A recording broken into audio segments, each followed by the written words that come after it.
Welcome to Choose Views with Richard Chew.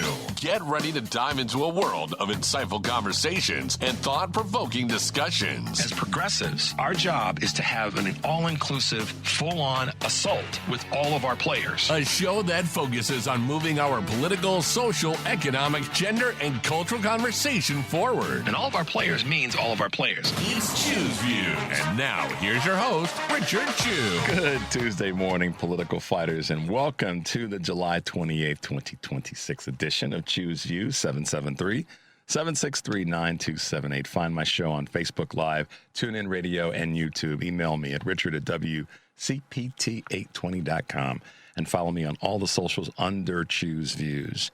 And, of course, we have a daily posting there, so you can check out different stuff. Do what you got to do. And also catch all of our shows by subscribing to our WCPT. Subscribe to it, guys. Our WCPT podcast on Apple Podcasts, Spotify, Amazon Music, and iHeartRadio. There you can get Choose Views, featured interviews, Joan Esposito, live, local, and progressive, Patty Vasquez, Driving It Home, It's the Democracy Stupid with Edwin Eisendrath, and, of course, Out Chicago, as well as our other great shows and interviews. And also in the evenings, the Politics Bar, the Matt McNeil Show, and the Gailey Show. And over at Heartland Signal, we've got some good clips of interviews that Patty has done, where she was talking with the House Minority Leader, Phil Gianquinta, Democrat, and about how the state is, the GOP leaders in the state are basically using Band-Aids to fix crises rather than being forward-thinking. So that's a really solid interview you guys want to check out. My interview with Senator Caitlin Dray from Iowa, which she is truly a fighter and a survivor in terms of the work that she's done and talking about cancer survivor and all the rest. So make sure to check that out. And then Joan's got a great interview with Jamie Firestone, author of the new memoir, Rule of Lies. So make your way over to heartlandsignal.com. Check out our work that we've got there for you. Always good to share, like it and share it, and spread the wealth. Nothing wrong with that. On today's show, William Hazelgrove, Curtis Hertel, Dr. Teresa Brooks will be joining us. William Hazelgrove is the author of The Camp Mystic Flood. He was on with us back in the spring talking about the crazy, if you guys remember, Capone Vault, and just how media changed with reality TV and how that became almost one of those, if you want to reach back and say, where did it all start, or certainly what was something that impacted modern television, that Geraldo Rivera piece, if you guys recall. He covered that and wrote a book about it, and Capone's Vault. And he'll be with us again today talking about the Camp Mystic Flood, which took place down in Texas. Curtis Hertel was the chair of the Michigan Democratic Party. He'll be joining us. And keeping it strong in Michigan, Dr. Teresa Brooks, who's a physician and 2026 candidate for Michigan State Senate. So we'll bring those to you today in the 6:37 and 7:30 hours. Looking forward to those conversations. Today's question, and we're gonna play a clip that is what I think Democrats. It's a way in which Democrats need to remember kind of how to fight. Not how to fight, but when you got a member of the cabinet or someone that's acting like a what. How I think you handle these folks. But today's question, speaking of Democrats, is what do you guys think of Ken Martin as the DNC chair? And should he be replaced? Or should he be? I believe the way that it really works right now is that he has to step down. But a lot of people are very, very unhappy with how he is sort of handling things right now. And my understanding is that from a fundraising standpoint, we're way behind. And that's unfortunate given the successes that we've had recently in terms of some of the special elections and the midterms and the primaries. But from what I'm reading, we're behind in fundraising significantly to the GOP. And But, oftentimes the party in power is, because of the very fact that they are the party that's in power, whether it be White House, House, or Senate, on a federal level, tends to raise more money just because they've got the bully pulpit in some ways. But I remember when Ken Martin was first, and I said it here, when he was first, selected for this position, I just didn't get a good feeling like he was the kind of hammer we need. And that seems to be bearing itself out, unfortunately. We need a bigger, stronger voice, in my opinion. And I said that then, and I've been saying it along the way. But, I want to hear what you guys have to say. What do you think of Ken Martin as a DNC chair? Should he be replaced? Should he step down? What needs to be done in your observations based on what you guys know? And it leads to kind of my thinking about this clip that we have. Representative from Michigan, Rashida Tlaib, she's been criticized for a variety of things in terms of her stance on certain issues regarding Palestine, Gaza, Hamas, Israel, the Israeli army, and all that's happening there in that part of the Middle East. But the one thing that she definitely knows how to do is to throw a punch when it comes to, and how to control the narrative. And I've watched her do this over time when it comes to hearings and press conferences, frankly. She is not afraid to roll up her sleeves, kick off her heels, snatch off a couple of earrings, Devin, and go for it. And this clip is a good example of that very thing. Check this out. Who do you work for, Director? President of the United States. No. You work for the people of the United States. You take an oath to the people of this country. You should be fired because you work for the people, not the president. None of us work for the president. Why do you think the agency was created? Because of the president? Congress created the agency because of the awful financial distress that had happened on our American people. You can blink your eyes all you want. Last year, Americans lost roughly $16 billion to fraud. 25% increase from 2024 on your watch. The highest level on record on your watch. In fact, CFPB has received more consumer complaints in 14 months than in the first 14 years of its existence. Your watch. In May, CFPB deleted more than 2,000 pages from its website. These include consumer advisories, blog posts. You didn't do it? Nope. You didn't do it? Nope. We overhauled our website. Okay, how is CFPB adhering to congressional mandated consumer protection mission by removing consumer education and other materials from its website? We did not remove materials from the website. We put it in an archive So you didn't section remove of the Know Your website. Right, you archived the Know Your Rights for veterans? You archived it? We archived the You policies archived the of Know Your Rights, Russell, for veterans. You guys can get all upset all you want. He doesn't work for the president. He doesn't work for Zelle or Walmart. He works for the people of the United States. Shame on you. On your watch, complaints are up. You literally took money away from pockets of our residents. You can blink all you want. Your legacy will be the fact that people got hurt under your watch because you think you work for the president and not the people. That's how I want to see Democrats fight when it comes. What's that? I'm applauding her. Yes. I mean, in case you guys hadn't seen or heard that, when it goes on. I mean, this prior to, because she was wrapping up her time, and Devin was applauding her. That's how it's got to get done. She called him Russell. I like that. That's one of my favorite parts, Mike. She called him by his first name. Called him by the name his mom and daddy gave him. That's how you do it, Dems. And when I juxtapose this against Ken Martin, we need that. We need that kind of. I'm not taking any of this garbage from you folks any longer. I love how she said, Devin, you can blink all you want to, right? I mean, that's calling him on his garbage real time. You can blink all you want to. And this guy, Scott Bessent, when he's wiping his glasses, when he's in hearings, somebody needs to say, you can wipe your glasses all you want to. Call them on their stuff real time as best we possibly can. I know we all can miss the mark there because we sometimes get caught up in the craziness. But she came ready.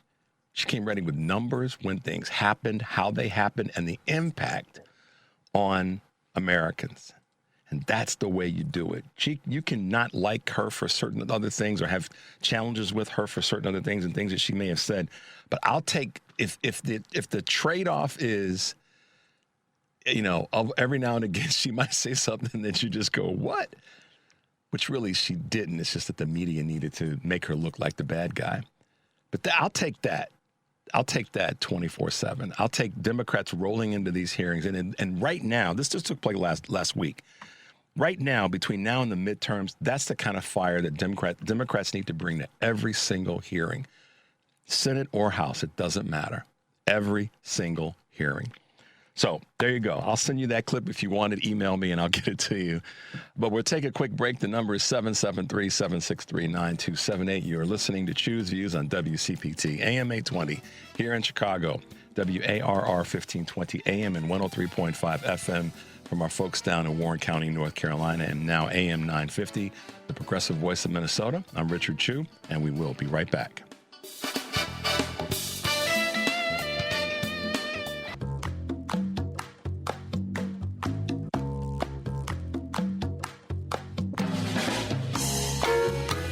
All right, guys, welcome back to the show, Choose Views, if you're just tuning in. And I'm Richard Chu, of course.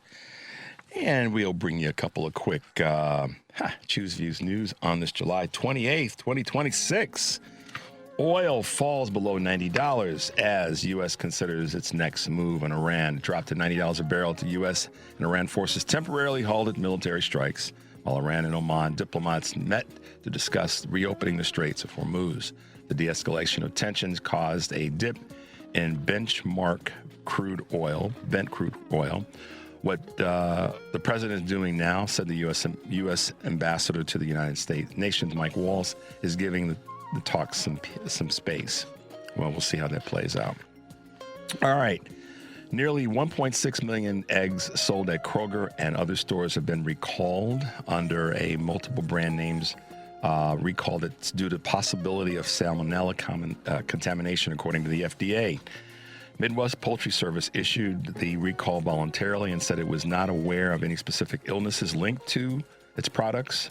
But Texas and Louisiana, some of the eggs were sold at Kroger locations. Also, Oklahoma, Arkansas, and Mississippi said that they were available at certain stores like Brookshire grocery stores. So we'll keep you posted on that. We find out more. Nike was ordered to pay at least $7.5 million in a discrimination suit. A jury in Portland awarded former Nike employee $19,730 in economic damages and at least $7.5 million in punitive damages for sex discrimination. Additional economic damages could be awarded by a federal judge who presided over the 6-day trial. And prospective home buyers feel stuck in bad deals with brokers. They're becoming entangled in contracts that could have had them unwittingly tied to the same brokerage company for many years. In other words, locked into only dealing with that brokerage firm, according to Business Insider reports. Real estate agents are increasingly presenting clients with buyer representation agreements at the very beginning of the process, and overwhelmed buyers aren't necessarily reading the fine print before signing. Terminating these contracts can be costly. The practice of springing this on a consumer at the threshold is amazingly unfair and dishonest, according to Doug Miller, real estate lawyer in Minnesota. And Google was fined $1 billion by the EU for exploiting search dominance. At the end of last week, Google was fined $1 billion regarding its own services, providing its own services over rival companies in this last confrontation between the tech giant and the world's second largest economy. European officials determined that search results prioritize Google's products and services in areas like shopping and travel. And of course, we've had back-to-back heat waves in different parts of the country. Hit the Midwest, of course, central parts of the United States, with over 100 million people facing record high temperatures, humidity, and rain, as we just saw here in this upper Midwest, Chicago area. Excessive heat advisories have been advised across 22 states in recent weeks, with triple-digit highs recorded in cities like Las Vegas and Phoenix. The extreme weather is also putting additional strain on already stressed power grids due to the recent data boom. Electricity demand for aging air conditioning units can overload power systems, triggering rollouts. So there you go. A couple of quick Choose Views news items on this July 28th, 2026. Today on Live, Local, and Progressive, Joan Esposito will be talking to Christopher Armitage, author, veteran, former law enforcement officer, and activist, publisher of The Existentialist Republic on Substack. And Joel Ostrow, professor of political science at Benedictine University. That's live, local, and progressive weekdays, 2 to 5 here on WCPT, AM 820, Heartland Signal. Tune in. That's where you can find Joan's show. Tonight on Driving It Home, Patty Vasquez will be joined by guest co-host Joel Ostrow, moving that conversation right along. In the second hour, hear Patty's conversations with Chevy Humphrey, president of the Museum of Science and Industry, on their new Anne Frank exhibit. So if you're here in Chicago, check that out. And Julia Laurie, senior reporter at Mother Jones. She recently wrote an article, Me, Myself, and IUDs. Did birth control make my depression worse? Okay. Tomorrow here on Choose Views, I'll be joined by Anna Gomez, commissioner of the Federal Communications Commission. Kurt Mullet will be hanging out with us from Hoosier Blue 63. And Colette Dilawala, founder and CEO of Stand Up for Science. Make sure to check us out tomorrow. We'll keep you posted on it as a reminder of the shows. We'll let you know that again in case you're tuning in late. So there you go, guys. A couple of quick things that are happening. Choose Views News and a few things that are happening with our other shows. All right. So a big conversation that's going on right now in today's segment of Something to Chew On. This Qatari gifted Boeing 747-8 that's currently being used by Donald Trump is turning into an even bigger disaster. Bigger and bigger and bigger disaster. And the primary reason is that it was rushed in terms of retrofitting this jet. And the process, like anything of this size, no pun intended, but any project of this size that gets rushed inevitably will have problems. And this is also, because it was rushed, it sacrificed some of the necessary military-grade protections that are required for our president. And it puts this president and anyone on that plane in jeopardy. And at the whim of someone or some country or some rogue nation, whatever you want to call them, that decided that they would want to attack the United States. And by attacking the president, you're attacking, of course, the United States of America. And so the specific dangers, the most important danger, frankly, is to the president. I can't stand him, but I certainly don't want that to be his demise. That's not where I stand, where my head is at. And this is something I ask myself this question. Does he have a death wish? He gets up in a plane like that doesn't have the necessary. I mean, this is a Oval Office in the sky, essentially. He needs to be able to run the country, as it were, from anywhere he goes. And that plane particularly is the one, or being on that plane is probably where he's most vulnerable, believe it or not, because of the fact that it's airborne. So when you take a plane from a foreign entity that is on the fence if they are actually a full ally of ours or not, that is frankly deficient. It's not even up to speed. It's not a question of it being sort of a Mendoza line at par. It's deficient of that. And you rush into getting it ready just so you can show off. It puts the country at risk. And the reason that it puts a country at risk is that if something were to happen, there's going to be multiple cabinet members that would be impacted by this. So these are all the technical reasons why. Missile warfare, the lack of capabilities there, all the counterintelligence items that we use in protecting the president when he is airborne. Those things are all out the window because of his desire to have this sort of, luxury jet. By the way, he's supposedly taking it with him when he leaves. That's what I heard. Yeah, it's gifted to him from what I read. It's not gifted to the United States.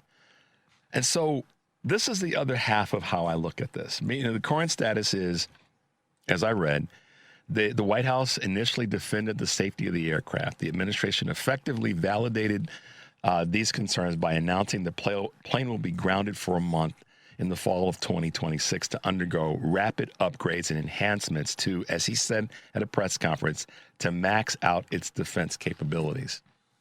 So if it weren't already there, then why would you even get on it in the first place, other than to walk through it? But to actually take it in the air and put yourself at risk, and cabinet members that are on it, and U.S. security is at risk, is just completely devoid of reality and responsibility. And I think about a lot of things that Donald Trump has done, and who knows what else he will do. But this is an example of him being reckless to the point where the cabinet should this is that people are saying the 25th Amendment should be enacted because of his mental capabilities or deficiencies or whatever. But this is actually a threat to national security. This is a threat to national security. That, to me, right there is enough. Set aside his mental capacities or incapacities. He made the decision to take that thing in the air. He put the country at a national security risk. He should pay a price for that. And the price from an administrative standpoint is the 25th Amendment.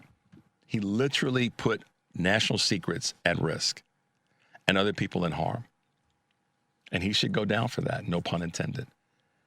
But here's the other part as I wrap this segment up today. The cost to the American people financially is yet another abuse by Donald Trump of resources that we treasure.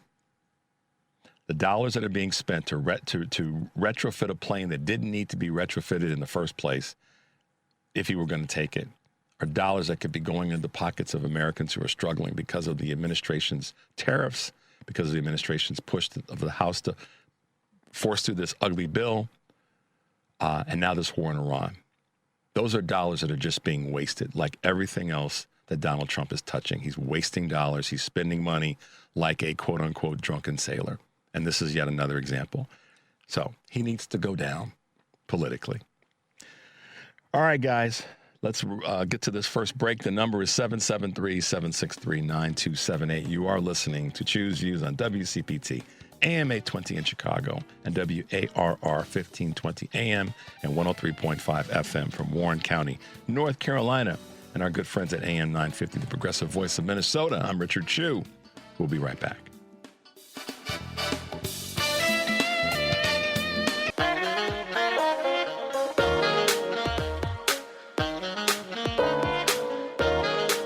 All right, guys, welcome back to Choose Views. If you're just tuning in, I'm Richard Chu. And I'm the guy, Devin, that someone said, you just want to destroy Democrats. 95% of the time, you say that Democrats are bad.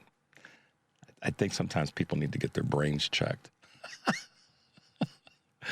Let's grab Andre real quick. Got a caller. Good morning, Andre. Welcome to Choose Views. How you doing this morning?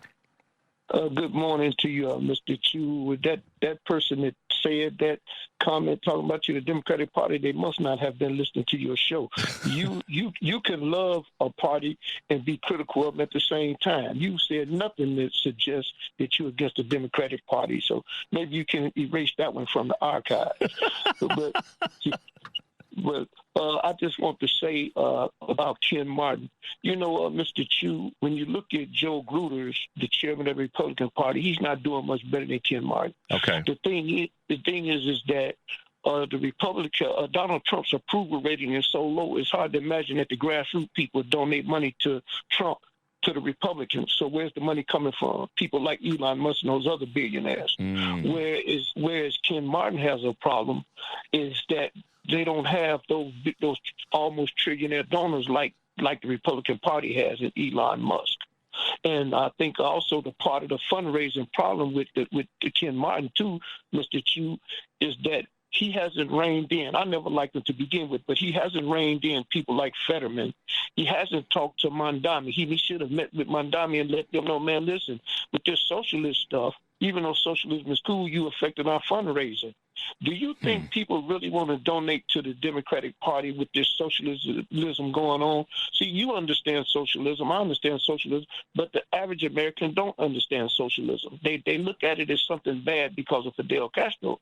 So if you're trying to reach people, you can't go out there freelancing like that and say we socialists. So that affects the fundraising as well. So to get that fundraising back on track, I think Ken Martin needs to reel Fetterman in. And he needs to go and talk with Mamdani and those socialists and let them know, man, listen, y'all could be affecting our fundraising. Y'all need to knock it off or come on board or something. Well, the first part with Fetterman needs to be reined in by whomever in the Democratic Party. They need to, as the phrase goes, they need to get their boy. But I don't know. It's not that I disagree with you regarding the Democratic Socialists and their movement right now. It is definitely driving people, and some to and some away from the messaging right now. And I've been looking at a lot of different reports in that space. And I haven't looked at that yet. And I will, Andre, in terms of, is it affecting fundraising? I hadn't thought about it from that perspective. But let's be honest, there's other Democrats that are moderate Democrats right now that they're affecting fundraising too. I mean, there's a lot of folks who are saying, I'm just tired of the Democratic Party. And I'm not throwing stones at Democrats. I'm saying that there are people who are saying that. And so let's look at it like this, Andre. When people think of Ken Martin, I don't think that they see someone that's a powerful leader of one of the most powerful organizations in the country right now. And to your point, if he were representing or showing that to the country and to the Democrats and the moderates and all the rest, then you would hear more conversation about the successes that he's having in fundraising and other areas. And I mean, I know it's a big tent, it's a big, we got to stretch our arms out to get it around all that's out there. But I've never gotten the sense that he was the guy or the person that was going to come in and shake things up and make some things happen. And that's where I sit. So I think that there's some deficits when it comes to maybe the Democratic Socialist conversation, but there's also been deficits when it comes to the moderates who just kind of let a lot of things slide on by. That's my take on it. No, and your take is accurate too. I totally agree with you, Ken Martin this week, and he should step down or either be replaced. But let me ask you this real quick, Mr. Chu. Some of these Democratic Socialists, now they're going on Fox News. Is it possible that it could be some sort of subversive thing going on, like Republicans put money into these socialist campaigns? Well, here's what I'll tell you. This is the one thing that I do know is happening. There is a lot of, quote unquote, secondary dark money that's funding a lot of the sort of opposition narrative. So I'll give you an example. You remember me talking about this back during the primaries here in Illinois, where Lieutenant Governor Juliana Stratton was all of a sudden just getting lambasted with these highly critical ads of her, and other candidates were getting it too. So I started looking into it and found out that that one organization, what's it called now, Fair Shake, they were help me out, Devin. What's the name of that group? But they were indirectly funded by some tech bros and indirectly by AIPAC. But it made it sound like they were promoting the other Democrats when in fact they were attacking her. That was outside money impacting that money. They have no brick and mortar presence here in Illinois. So I don't know if that answers your question, but just to put some texture on that conversation around subversive outside money, backdoor money, whatever, that's real. And that's happening in pretty much every state where there are Democrats running for Senate, for House, and any of the governor's offices. So that is out there. And that's why I keep saying that we've got to pay attention to the dark money. It's not just that money in politics is bad, but dark money is particularly bad.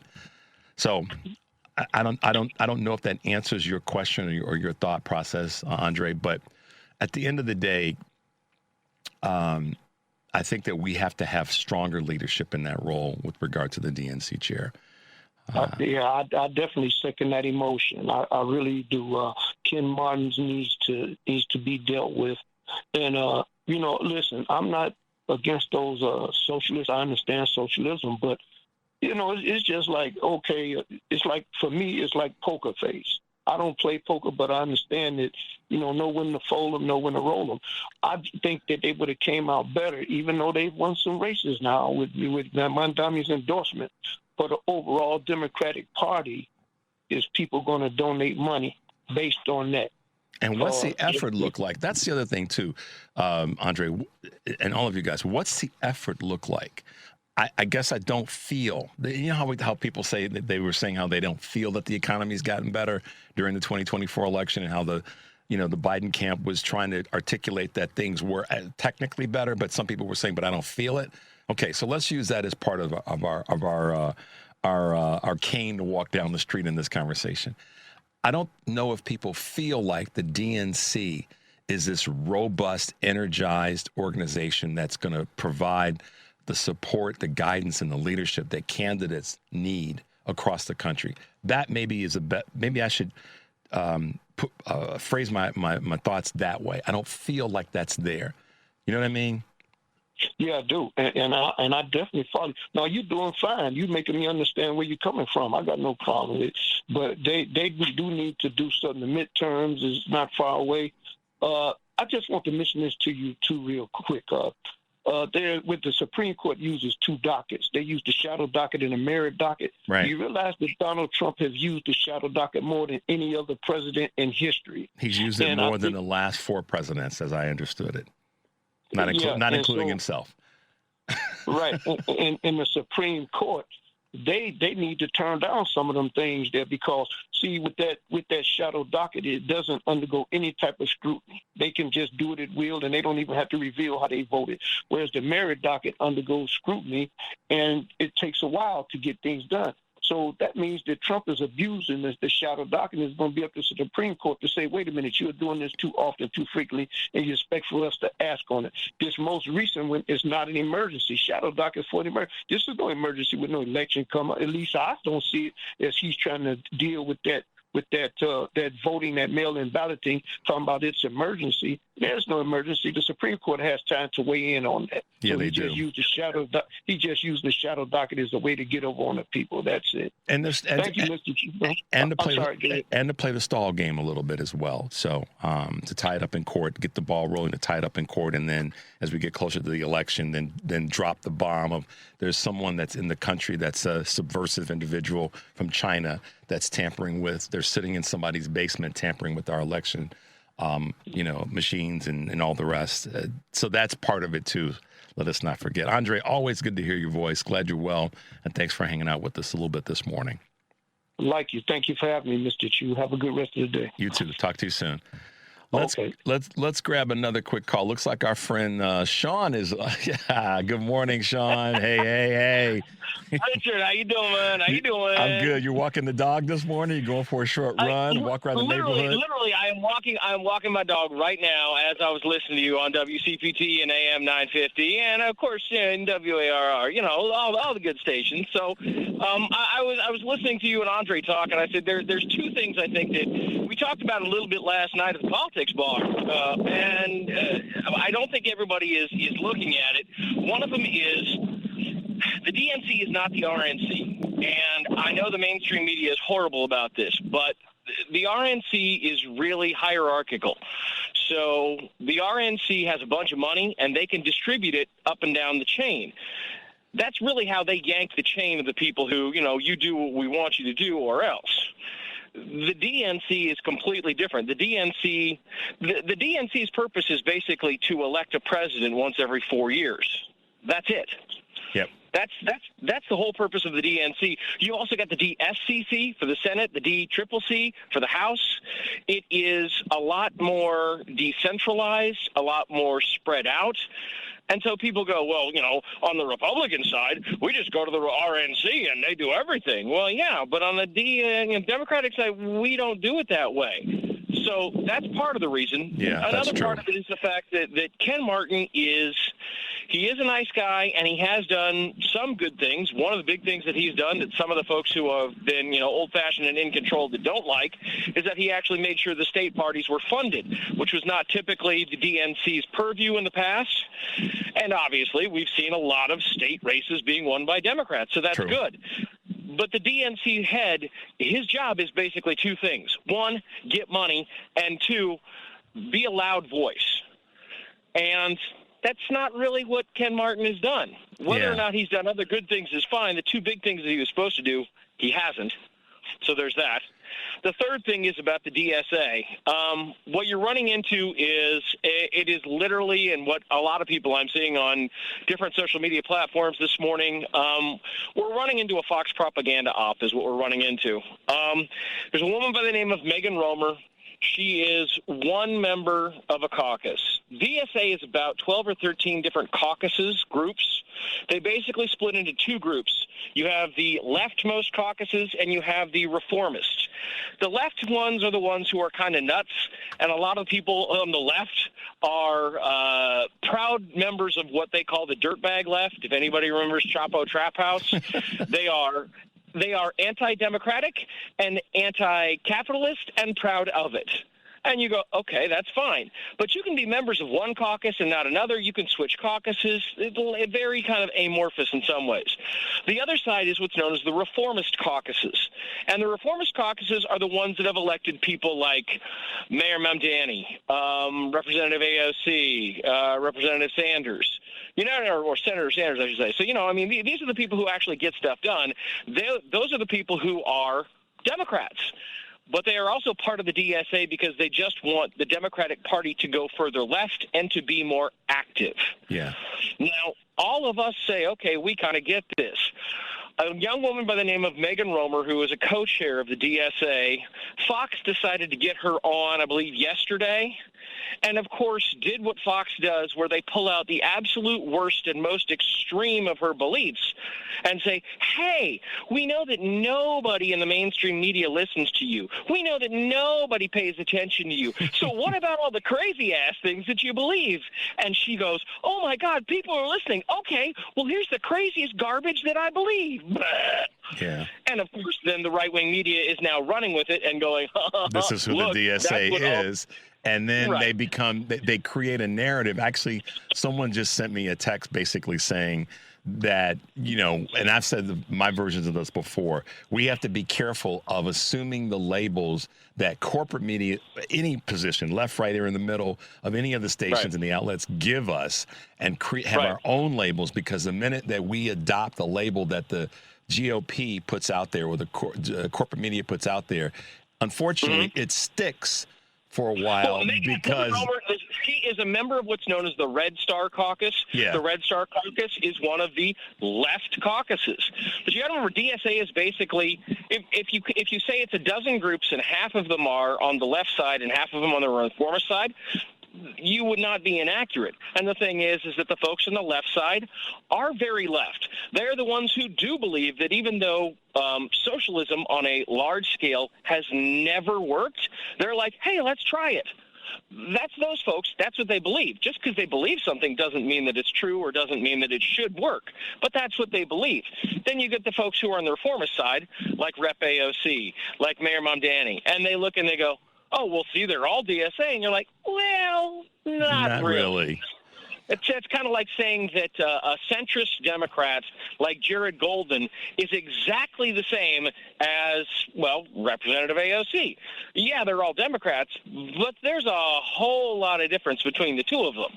Well, I've said this for the longest time, that you go too far left or too far right, and you end up circling toward each other. So that's a challenge that we have right now, is those that are so far left that are, and again, there's always going to be principles and things and ideas that every voice has, but you go too far in that direction, and then you end up blowing past what's important for the majority of the people. So, well, but one of the things that I'm already seeing, there's I won't say who it is, but there's somebody who is, we got a couple of candidates coming into the politics bar here soon, and one of them already been in discussion about getting them on, and they said, hey, I'm getting hammered by this DSA person that was on Fox already last night. And I was like, okay, here's what's going on, because Republicans are going to take what Fox provides them and then use it and say, see, every Democrat is a crazy left-wing nut job, and therefore and you go, oh, give me a break. That's right. This is the same game that they've been playing for years.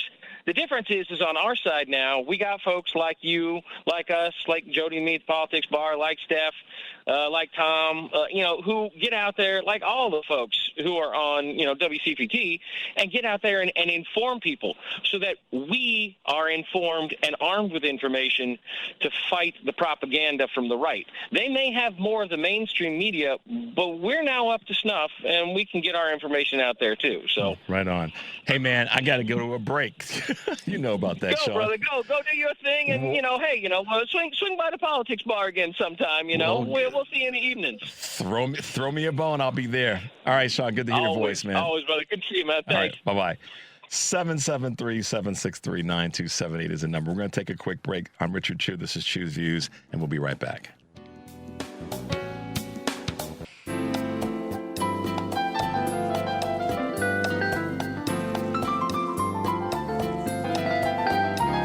All right, guys, welcome back to the show. Keep in mind that on Live, Local, and Progressive today, Joe Esposito will be talking to Christopher Armitage and Joel Ostrow. So make sure you're tuning into Joan 2 to 5 today here on WCPT. And, of course, Patty will also be hanging out with Joel Ostrow and Chevy Humphrey, as well as Julia Laurie on Driving It Home with Patty Vasquez this evening from 5 to 7. So a couple quick things I want to go back and kind of re-explain or clean up. Question was asked about the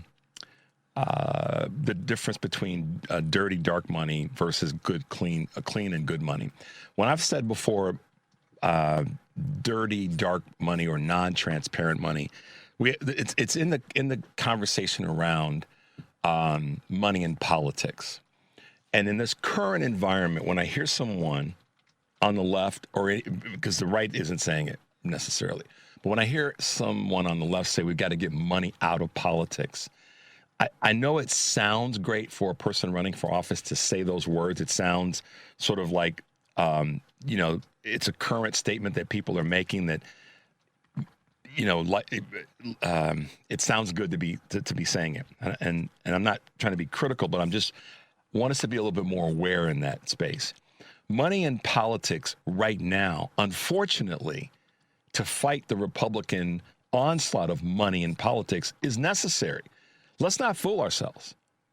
Let's just not fool ourselves. The Republican Party at large has more money, based on all the data that I've read, than the Democratic Party does. They're raising it from, maybe to what Andre said, more from a selected few, but politically their coffers and have more money. So we can't just say no money in politics while we're trying to fight to win to get back to a Mendoza line where we can say, okay, now we can change money in politics. I think that needs to be the statement, not just we can't have money in politics. I'm not taking any money from any PACs. Well, again, take 10 people that you like, good folk, got their heads right. They stand in the right position on where we are as a country or where we should be. And they put together a PAC and raise $10 million to help you win. Are you not going to take it? So that's why I have to be a little bit more clear maybe in how I say this. When I talk about dirty money, dark money in politics, it's the money that's coming from unknown outside sources relevant to this race that's being run in a particular area. That dirty money is the money that we don't know about. It's unclear. It's we don't know where it's coming from. And then when we dig in and find out where it's coming from, we realize that group is actually, they're fronting as a group that looks good, but they're actually harming our people. So to try to clarify what I said earlier, if I rushed through that, and we had one of our listeners down in Florida asked me to kind of clean up on aisle 7. So dirty money, to me, is the non-transparent money, the money that comes from sources that we don't know about, and it puts us on our heels because of the fact that we don't know where it's coming from, versus clean money or less dirty money.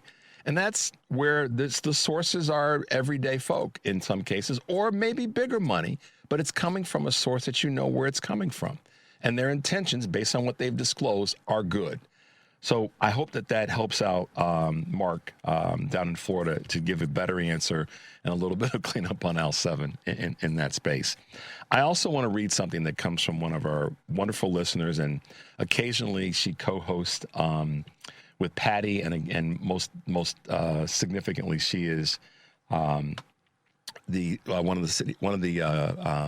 councilwomen up in Woodstock, and that's Natalie Zamba. She's commenting on what Sean said. He's correct about the DNC versus the RNC. Additionally, the DNC has so many area, city, regional offices, and also offshoots. For example, McHenry County Dems and the DuPage County Dems, and groups like McHenry County Democratic Women. More independent from the greater Democratic Party, yet working hard to raise money and give it to local candidates that are running in local offices. So yes, again, and thanks for that, Natalie. That help in better understanding it, because she's run for office in one, so she knows what it's all about.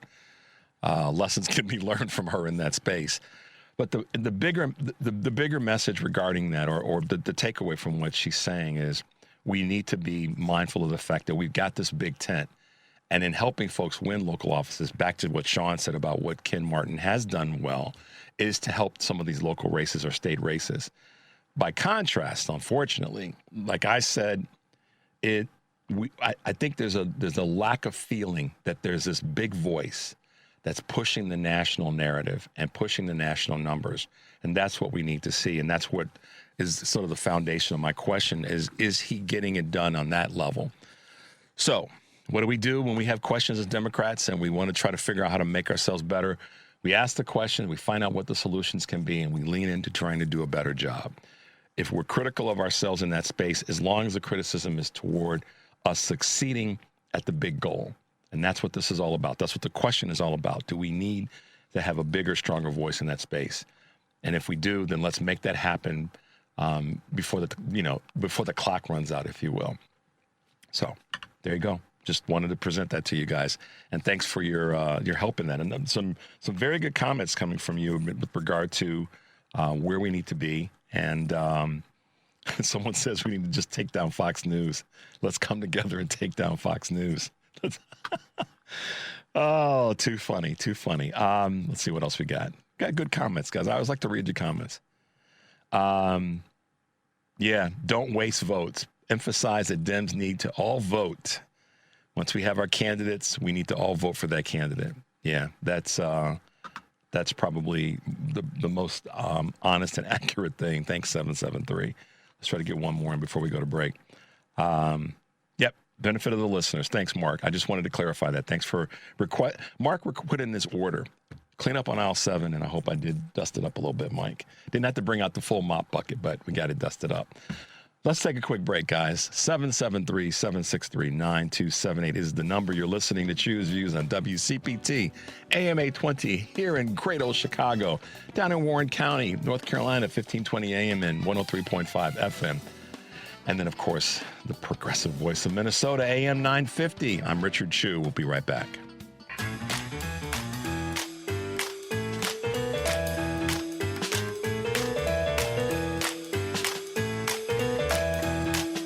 You're listening to Choose Views with Richard Chu. All right, guys, welcome back to the show. This is Choose Views. If you're just tuning in, thanks for being with us. We've got a leader in Michigan with us this morning, and he is seriously fighting hard. He's the chair of the Michigan Democratic Party. I'm just talking about earlier our national chair in terms of Ken Martin. With us this morning again is Mr. Curtis Hertel. Good morning, Curtis. Welcome back to Choose Views. Good morning. Happy to be here. Good to have you with us. So let's dive right in, deep into the pool. We got some momentum going in the midterms across the board on some state elections, as well as some of our national congressional seats. What's happening in Michigan right now? What are some of our I guess you could say, opportunities, for lack of better words? So this is a historic election in Michigan. I know we always say the most important election in our lifetime, but this has never happened in Michigan history. We have an open governor's race, open Senate race, open attorney general, open secretary of state, enough seats that we can flip in Congress to take back Congress just from Michigan. Just from Michigan alone. Every seat in our state House, every seat in our state Senate, and 2 seats on our Supreme Court. You got to be licking your chops. In some ways, it's a challenge, but it's also an opportunity, right? I mean, we could take the country back right through Michigan. And we're only 3 seats down in our state house. We could have a trifecta again and good things done for people. I always tell people the Democratic Party is not a social club; it's a force for good in the world at its best.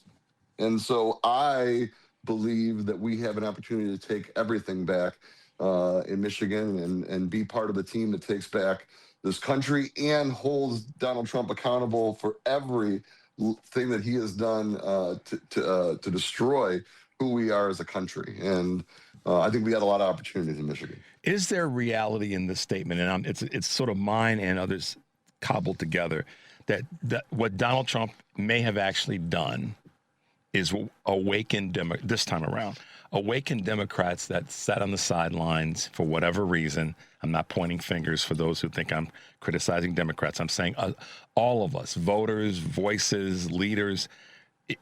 Is that maybe the upside, if you will, of getting folks back into the fight and those that are in the fight to fight harder? Yeah, I think there's a couple things. I mean, I think that's absolutely true. I think it has woken up people, and I think and specifically Democrats, and the idea that when we're in power, we have to get things done. There's a line in the movie, The American President, that if you don't give people water, they'll drink sand. Trump is sand. He is blame. He is anger. But we got to give people water. We are the party that fights for better wages, for getting better access to health care, to making it affordable to raise a family again. And so we've got to solve those major problems when we take power back as well. That can't just be about Donald Trump. I want to win elections even when Donald Trump isn't the main focus, right? Yep. But that's part of the problem, I think, is that the Democratic Party has got to be able to win elections even in the tough years. We got to build ourselves a majority party. On the other side of that, what I would say is that it's not just Democrats that are waking up. I mean, we were in Deep Red Allegan County doing a town hall. We had 400 people there, and there aren't 400 Democrats in Allegan County. I mean, so there were people there that are willing to stand up and say, enough is enough. And you have to remember that a lot of people, they were lied to. They were told that, gas prices would go down, that food prices would go down, that wages would go up, that there would be no foreign wars, that the Epstein files would be released, that there'd be a focus on them. And all of that is a lie. None of it has actually happened. So I think it's not just Democrats. I think it's independents. I think it's people that call themselves Republicans but are not in for this. And I think we have the ability to actually win a lot of elections by reaching out to people, having a little grace and saying, it's okay. You voted wrong. We can bring you back. And so I think that there is a lot of potential for that as well, just because this president has been so god awful and has lied to the American people. In Michigan, particularly, not just what Trump has done, but Republicans. I mean, this is why it's important. When I've been saying this for the 2.5 years I've had my show, Chair Hotel, and that is, we have to win national and state and local elections because that gets us untilted. And a good example is when we have the trifectas and the triangle, both the executive offices as well as the House and the Senate in any state.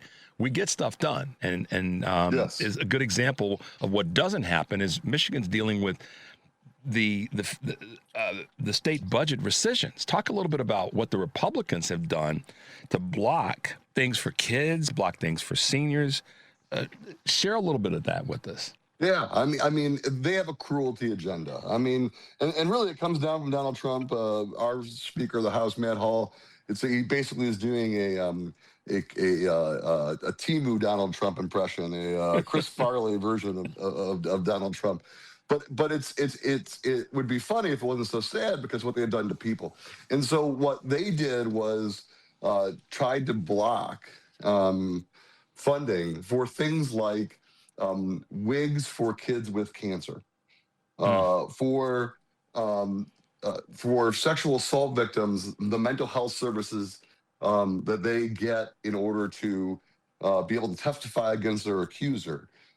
Free breakfast and lunch for every kid they're opposed to in Michigan. Who's opposed to lunches for kindergartners? And it's that kind of what I would call a cruelty agenda. They want to talk about waste, fraud, and abuse. Well, to me, wigs for kids with cancer is not waste, fraud, and abuse.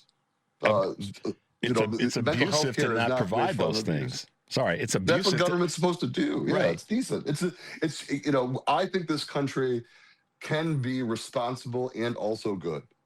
And I think that unfortunately they don't believe that. They believe that you have to make a choice of whether we are going to help people or be responsible. Now they don't count that, by the way, when they're given money to the people that were at January 6th, or when they're trying to.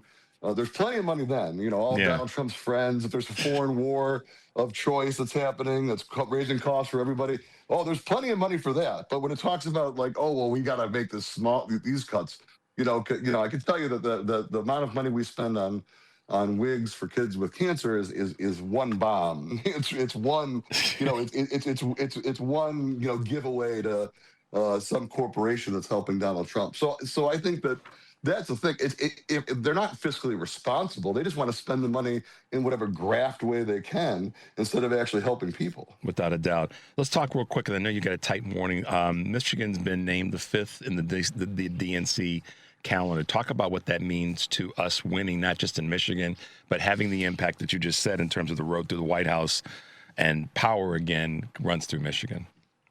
I'm so excited about this because Michigan looks like America. We are the most racially, economically, and geographically diverse battleground state in the country. It's hard to win the presidency without winning Michigan. And we are a test case for all that. If you're looking to talk to rural voters and bring them back, we have that in Michigan. If you're looking to talk to union workers, we have some of the highest union density in the country. If we're trying to bring back people that don't believe the Democrats have fought enough for them, and we saw that even in places like Detroit last election, we saw turnout go down. But that's because people felt like we didn't have their backs, and we can prove it in Michigan. We have the receipts, and so I think it's a great thing to make candidates come to a battleground state and fight for every single vote. And that's what they're going to be able to do in Michigan. We're excited to be part of the early window. This is something Carl Levin, when he was in the Senate, always fought for, that New Hampshire and Iowa shouldn't be the only two that are part of this process. It should move around. It should be part of the decision-making process. No state should have a lock. We're excited to be in this window.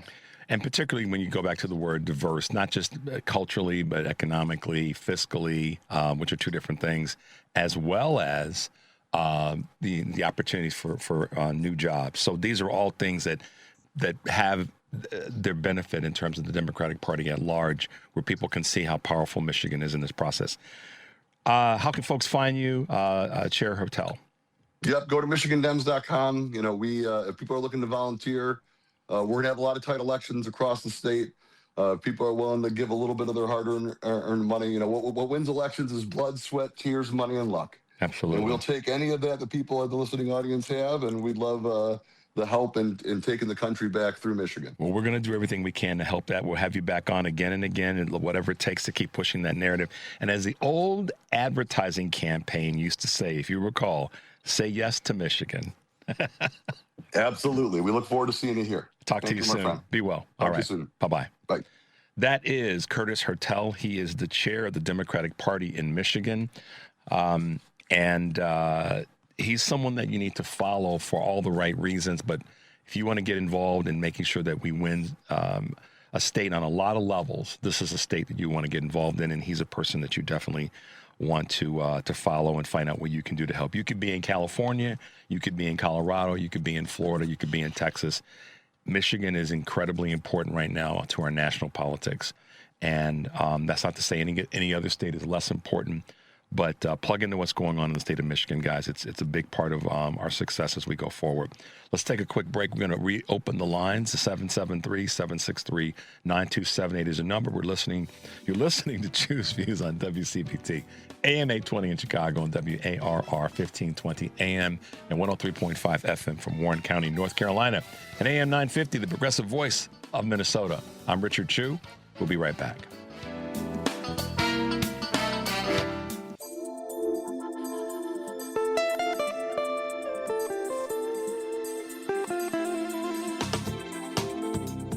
All right, guys, welcome back to Chew's Views. If you are just tuning in, I am Richard Chew. Thanks for being with us this morning. Another great quote from our good friend Natalie Ziemba. What do I always say? We must operate and function in a system that exists right now. Money is in politics, and we need money to win. So we need to raise money and use it to our advantage. And yes, even accept money to win. Great point. I've been saying the same, my version of that same narrative. Right now, the fight that we're in requires that we have a certain type of artillery to win the fight. We may change the artillery once we are fully in power, but for right now to say, no, I'm not going to take money from any PAC money.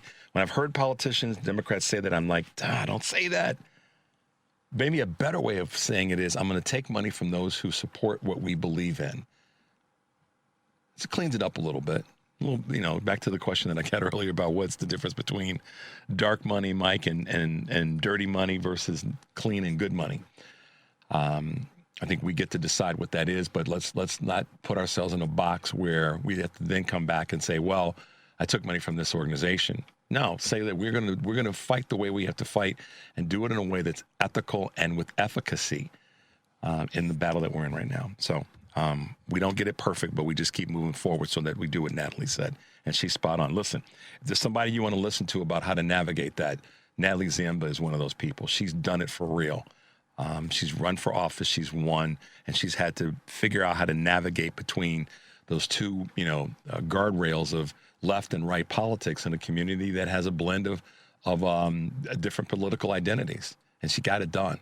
So, she understands how to make it work. So that's someone you want to follow. She is one of the councilwomen up in Woodstock. So check out Natalie Ziemba. All right, let's see what else folks are saying this morning. We could take back the country right through Michigan. Yeah, great. Wasn't that a great quote, 708? I mean, it's true, though. We could. We have the seats that we need for the House could come through Michigan, just that alone. And I got another thought about that in a moment. And we win the Senate seat. We beat down Mike Rogers, whether it's Haley Stevens or Dr. Syed. We win. I mean, I've said where I stand on that. We have to win the seat. Whoever ends up winning the primary, listen, y'all, don't get caught up in this purity test. And none of us, we're all susceptible to it. But let's not get caught up in it. Whoever wins that primary in Michigan, whoever is the nominee, please, y'all, don't stay at home if your person didn't get what they wanted, if you didn't get the person you wanted. Same thing down in Texas. Please don't stay at home because you don't like the fact that Jasmine Crockett did not get that seat, win that primary. Please don't stay at home. Tallarico is our candidate. We all have to get behind him. I don't need him to be quote unquote whatever. First of all, help me understand, Mike. What is the perfect candidate? I mean, what is that? I know that we could say that there are things that we don't want that candidate to be burdened with. That might be a way of approaching it. Less burdened candidate, maybe, rather than a perfect candidate. Maybe that's wording we should start to use. I could be wrong. It's two left shoes in that space, but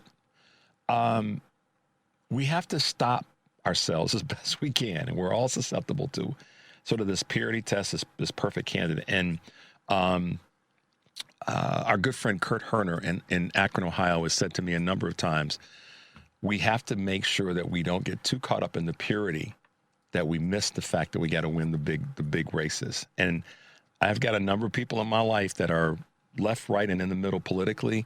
But I know that at the end of the day, what we have to be willing to do is say, when we get through the primary, we have to all show up. That's where we end up losing, is when we don't get the person we want and then we stay home. That doesn't make any sense if your goal is for us to be back in power. So just keep that in mind right now. Michigan is one of those races where that's a concern in the Senate space. And Texas is the same.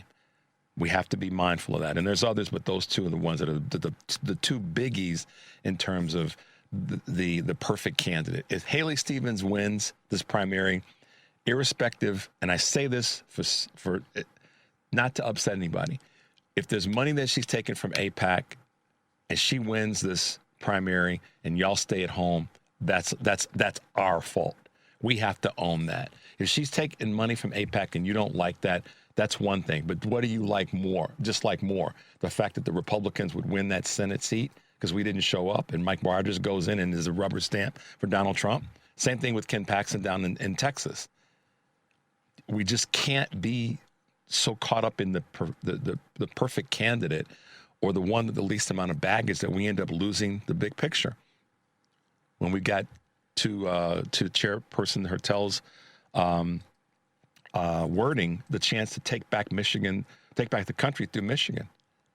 So I'm being a little preachy, but I just want to remind us that that's what our responsibility is to press pause and go, okay, we got to win.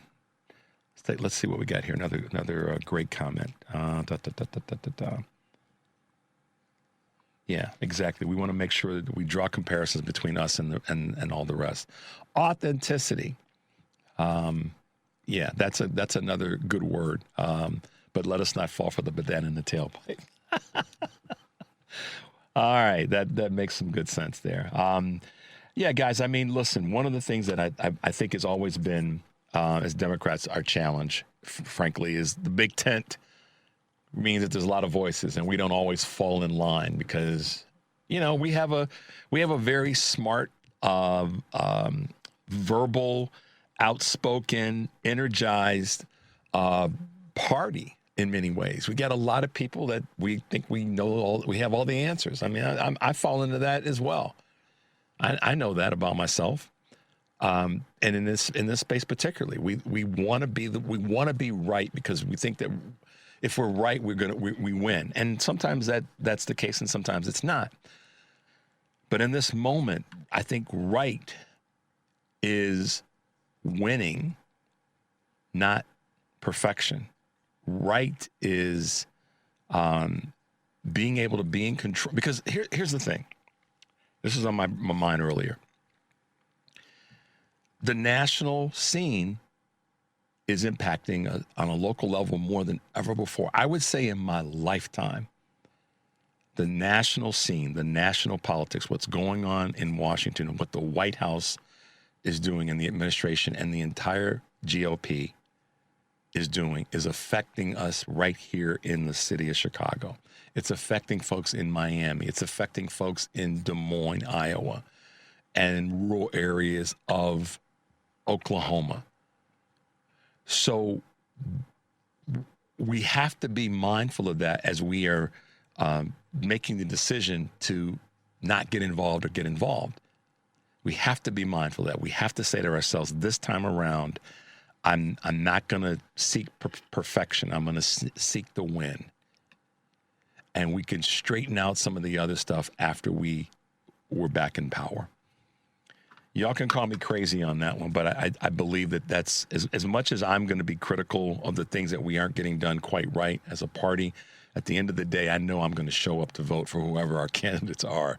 And I'm going to encourage when we have our, we've select, like I said, right after Tallarico won the primary, I say, listen, bury your ego and get behind him because we get, if we're about winning, then it's got to be about winning. Not that, Congresswoman Crockett did not get that seat. Let's see what else we got going on here. As Randy Rhodes says for many years, fall in love in the primary, fall in line in the general. Good point, 402.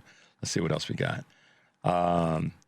The GOP has always voted against our priorities. That should be enough right there. How many times have I said it? The inaction by the Democrats is problematic, but the actions that the Republicans are taking across the board, up and down the line, that's even more problematic. And we're feeling it here locally, right here in Chicago. And I know if you're anywhere in the country, you're feeling it locally, even though you may have Democratic leadership in your mayor's office, in your city council, whatever that's called in the community that you live in. You're feeling it locally because they're having to come up with tools to fix to provide a firewall for benefits for people that live in your community. That's what local officials have been forced to have to do because of the federal work that's being done by the GOP. They're voting to harm us, not to help us at all. So just be mindful of that, and we'll keep this narrative going because it's the one that we all have to kind of hold on to some parts of it so that we keep our sanity as well.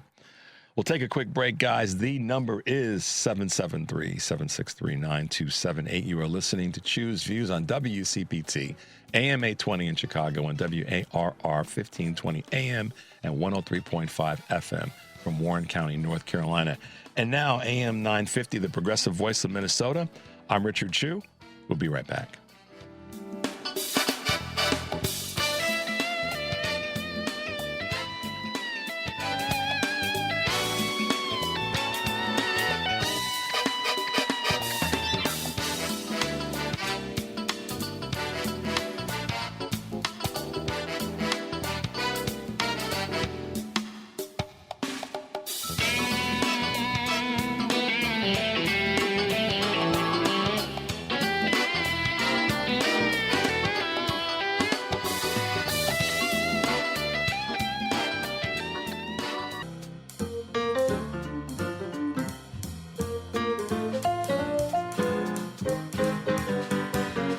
All right, guys, welcome back to the show. If you're just tuning in, this is Choose Views here on WCPT AM 820 in Chicago.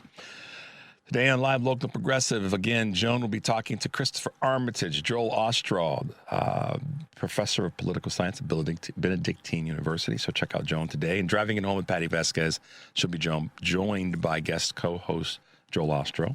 And also talking with Sheffrey Humphrey and Julia Laurie, senior reporter at Mother Jones. Tomorrow, Anna Gomez will be joining us here on Choose Views, along with Kurt Mullett, Hoosier Blue 63, and Colette Dillawalla, founder and CEO of Stand Up for Science. And guys, as a reminder, Choose Views featured interviews and full episodes can be found. They're available on podcasts such as Spotify, Apple Podcasts, TuneIn, iHeart, YouTube, and Amazon Music. Just search for Choose Views. Visit our new podcast at heartlandsignal.com /podcast. There you go. Put that all together, and sometimes it comes out muddled. Still want to hear what you guys have to say about our DNC leadership. Make sure plug in, give us a call, let us know what your thoughts are. But as we get ready for our, I think our next guest is on the way. Looks like it might be. Yeah, we're getting close. All right. So going back to something I said before we went to the break about not letting our purity be so pure that we end up people stay at home and don't come out for some of the primary elections, and certainly once we get to the midterms and the candidates have been selected for that are our primary candidate. Just don't stay at home. And here's the other thing too. I forgot to say this. The people that you know that might be ones that are frustrated because they didn't get their candidate, remind them as well that, no, you don't have the luxury of staying at home. And challenge them with this. I know this might seem a little harsh, but let them know, listen, you didn't get your candidate that you wanted in the primary on the federal elections, and you, as my friend or family member or whatever, decide to not vote in the midterms, we got a problem. We got a problem. You need to let them know that it's not something that they get to complain about. If they didn't get their person, but in the big picture they still want us to win, then they got to let that go. They've got to be willing to say, and this is true with some of the state elections as well. You've got to be willing to. I would hope that we all be willing to say to the people that we care about, you don't get to stay at home because you didn't get the person you wanted. So as much as we have to, pull our own selves up by the collar and say, I'm going to show up no matter who it is on our side so that we win, you may have to have some of those conversations with the people that are in your lives to get the same. You may have to have that same conversation with someone that you care about. And that could be tough because their position might be that they don't like the other candidate because they're not blue enough or whatever the case may be.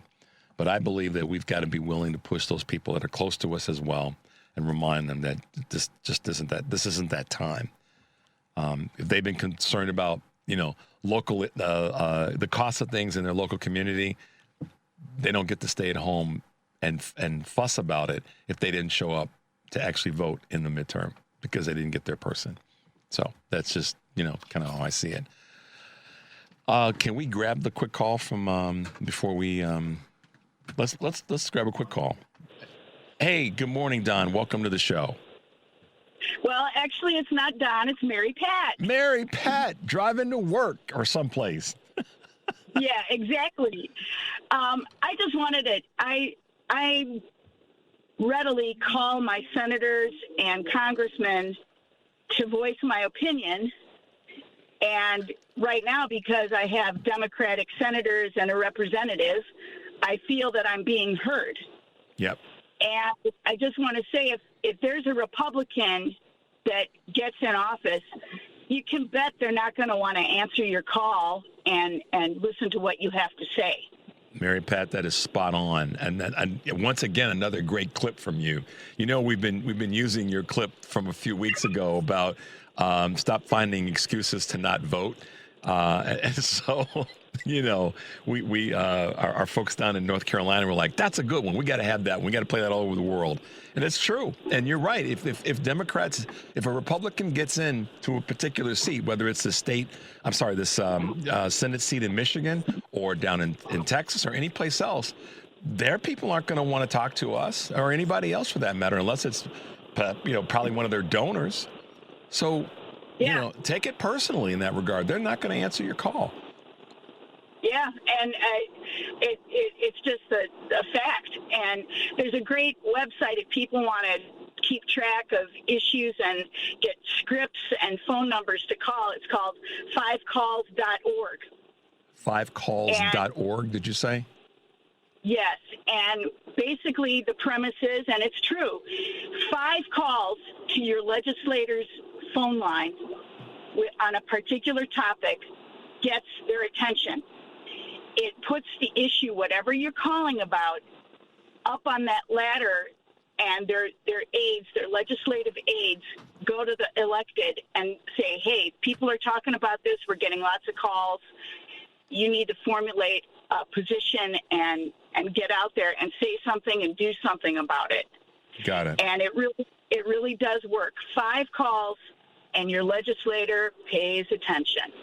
There it is. Mary Pat, once again, bringing us all this good information. We so appreciate your contribution to the show, Mary Pat. Thank you. Oh, thank you. And I just want to say, I've heard this one, and maybe you agree with me. How about Alexandria Ocasio-Cortez and Jasmine Crockett in 2028? Listen, I've heard it too, and I'm not against it. If that were our ticket, I'm going to get 1,000% behind it. You know, all the reasons to say, oh, we can't elect a black woman or we can't elect a Latino woman. No, I'm not. Yes, we can. So there you go. There you go. All righty. Mary Pat, thanks for the call. All right. Thank you. Have a good day. You too. Bye now. And speaking of black females that are leaders, our next guest is one of those that's been making it clear that, irrespective of her community of culture or color, she is just getting the work done. And she's running as candidate in the Senate District 9 in Michigan. Michigan's kind of running the show today. Dr. Teresa Brooks is with us this morning. Good morning, Dr. Brooks, and welcome to Choose Views. Good morning. And yes, Michigan is where it's at. Did you hear what Curtis Hartel, chair, said earlier, that really saving the country runs through Michigan right now? I did not hear that, but I 100% agree. We are the state to watch for sure. Without a doubt. Take a moment and let our listeners know a little bit about you, about your background, and of course, this office that you are running for in Michigan. Yes, absolutely. So my name is Dr. Teresa Brooks. My background is I'm actually a physician. I'm a mom of 3 daughters. I also have a small business. I have my own practice, and I've served on local government. I've served in local government at Troy City Council since 2019, so nearly 7 years.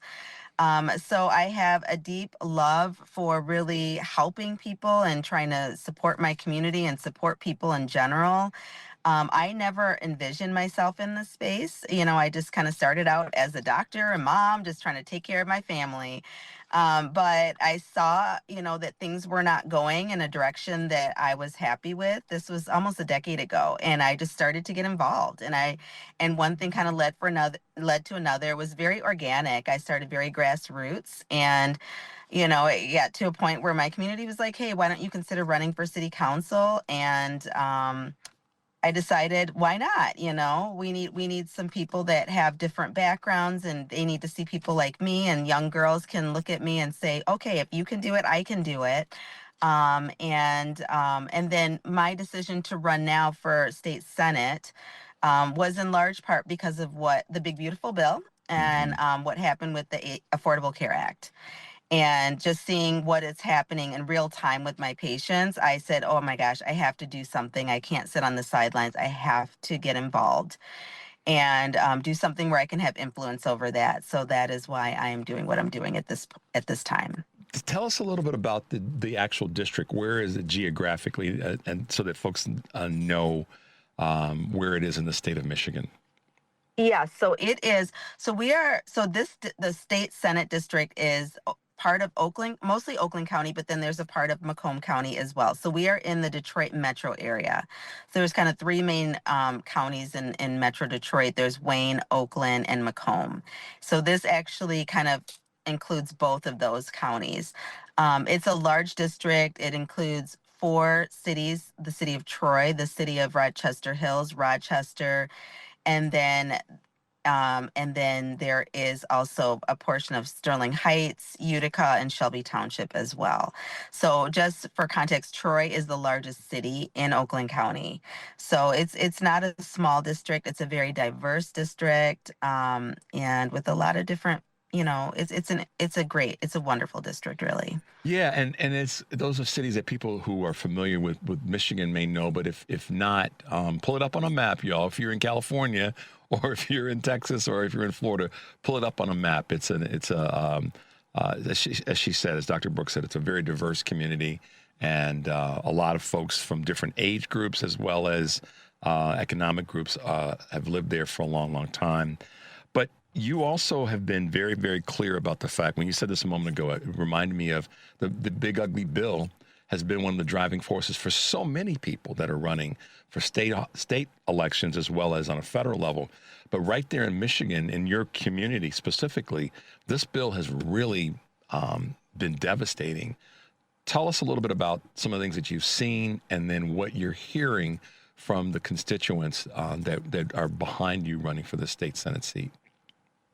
Well, I think that in general, I'll say this too. There has been so much chaos that has come out of Washington right now.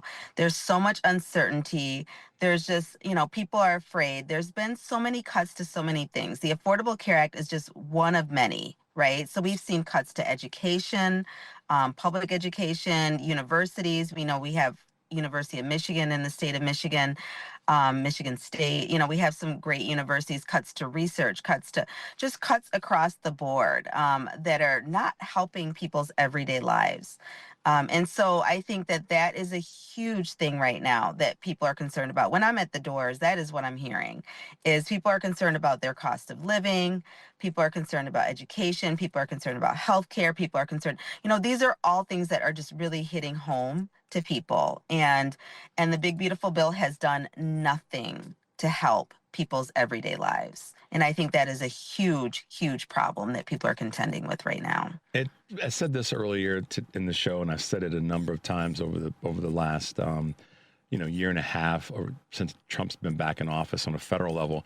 The Republican Party has really shown that they're not about doing things from a legislative standpoint on a state level, or certainly on a federal level, that are designed to help people.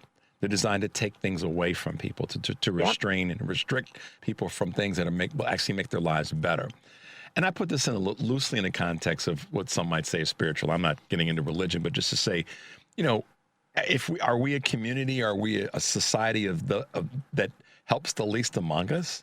If we believe that that's true, if that's the case, then there's no one that should vote for the Republican Party on any level in its current state, because they're missing that. Like if you had 10 steps, Dr. Brooks, one of the first ones is to take care of the ones that are the least among us in our community. And the Republicans have no desire, and it's proof positive based on the legislation that they're passing or that they're getting in the way of being passed. Just talk to Chair Hertel about how Republicans are blocking things for students, blocking things for children, blocking things for seniors. What are your thoughts? No, absolutely 100%. I mean, talk about like even like things like SNAP benefits, you know?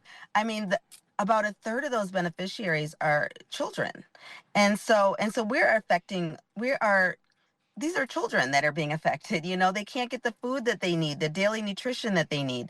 You know, this is insane, and it is not helpful for people. People are trying to survive at this point, and that is not what we want. We want people to be able to thrive. People shouldn't be worried about some of their basic needs, and especially in a country that is It calls the itself richest great. country. Yeah. Yes, we call ourselves great. We're like the richest country in the world. We have all these wonderful things. We tell everyone we are the beacon of light. Everyone come to this country, and yet we are not supporting the most vulnerable. Like, what does that mean? What is it to me? Like, how you spend your money represents your values, right? And so if we value people, and we really take this to heart that we support people, then you have to put your money where your mouth is, right? And That's you right. have to like support people. And right now we are not demonstrating that at all. No, and we're that not. is incredibly disappointing for me. Dr. Brooks, we're going to take a little bit of a break. And when we come back, we'll talk a little bit more about your race and some of the things that your medical career has done to help you in this space. 773-763-9278 is the number. You're listening to Choose Views on WCPT AM 820 in Chicago and WARR 1520 AM and 103.5 FM from Warren County, North Carolina, and AM 950, the progressive voice of Minnesota. I'm Richard Chu, talking with Dr. Teresa Brooks, who's running for Democratic State Senator in Michigan. We'll be right back.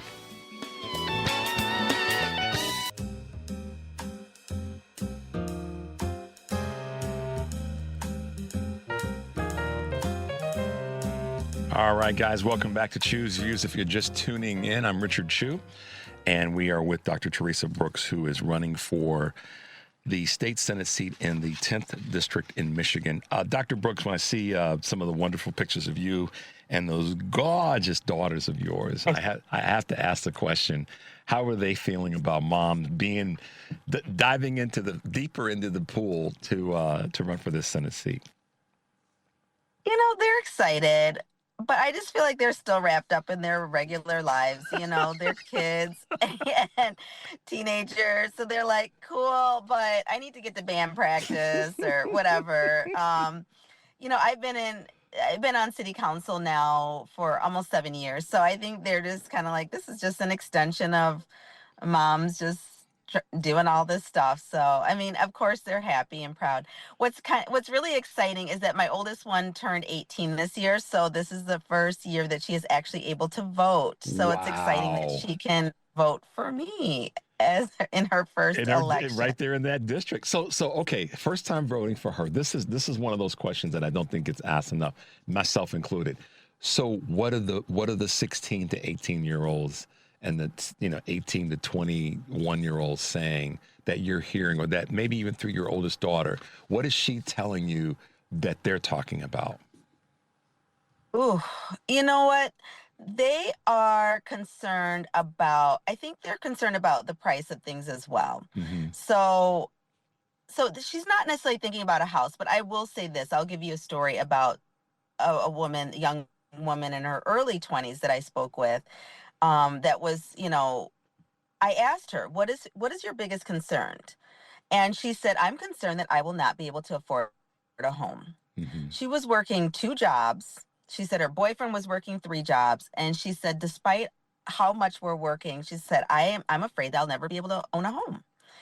And so, I think that a lot of our young people are concerned about that. And I think there's a lot of concern even about jobs. You go through college and you're hearing about a lot of young people that are not even able to find good paying jobs out of college.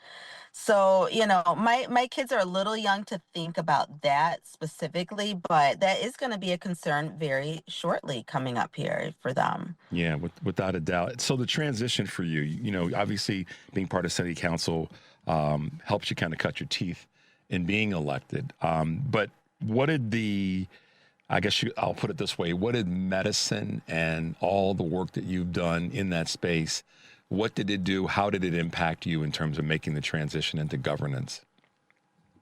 I think that there is a lot of overlap. As a physician, we are very thoughtful about our decisions. You kind of approach a problem and you try to problem solve and you try to figure out what are the issues that that people are facing, or, that my patient has. How can I help them? And a lot of times it's not always just a simple answer. Sometimes it is. It's like, okay, you have this infection, give you an antibiotic. But sometimes patients present with the more complex issues. And I think that's the same thing in politics. There's a lot of complexity. There's not always a one answer fits all type of scenario. And you have to really think about all the different scenarios, how they can affect people's lives, and try to make the best decision that you can. And sometimes the decisions are between bad and worse. Sometimes they're not, you don't have really good decisions to make, but you got to make a decision and you try to do the least harm that you can. And that's kind of the same with medicine. Do no harm. You're trying to harm people the least that you can, and do the best that you can to help people. And, it's kind of a similar kind of motto in a way. There's an organization, you may be familiar with them, so I don't want to make any assumptions one way or the other, 314 Action. In fact, we're going to have the founder on with us, Shaughnessy Naughton, on Thursday. And part of their goal is to have more scientists, more doctors in politics, particularly now with all that we're dealing with our medical bills and medical funding. I know what your thoughts are on that, but share with us what those thoughts are in terms of more medical practitioners finding their way into politics. Absolutely. So just first, yes, 314 has endorsed me. They endorsed me, and even in city council, my city council race, and they've been incredibly supportive in my state senate race as well. And yes, they're a wonderful organization, and I 100% agree with their mission that we need more people with science backgrounds, and scientists and doctors and nurses, and people that have and engineers, people that have that background in politics. I think now more than ever, because there's so many attacks now on science and medicine and facts and, and research and all of it. And it's like, oh my gosh, you kind of need people it's almost confusing to people, because I think you start hearing a lie so much that you start to believe it. And you need people that say, wait, no. That is not the fact. That is not what's happening. That, so you have to have people that combat that misinformation and that disinformation, because we have to push back against it, and we have to push back against it with solid information. And so I think that it is incredibly important. I think now more than ever, I think it's important that we are at the table making these decisions and move in driving policy. It's interesting too, because I always ask myself, why would we not lean into science, into facts, into data to help us make better decisions?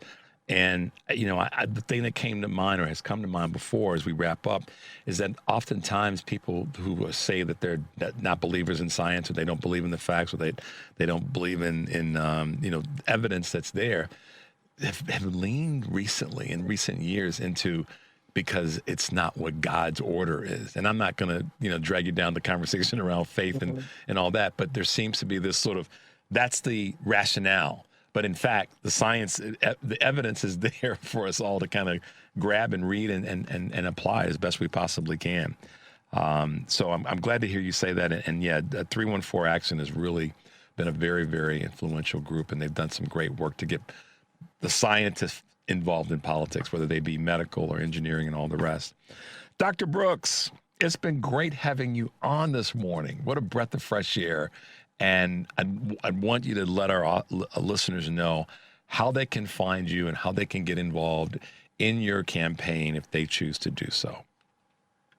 Oh, thank you so much. It has been a pleasure being here as well, and just wonderful talking to your audience. Thank you to everybody who is listening.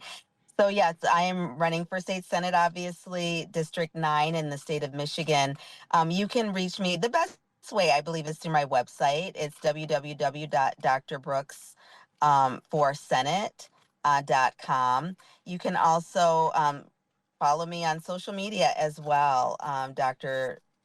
Teresa Brooks for Senate, I believe is my handle. It's so crazy. I don't remember my handle, but That's what it is. I know it. It is. I know you can find me some kind of way, but Just Google Dr. Teresa Brooks, Michigan, Yes, and she'll pop yes, up.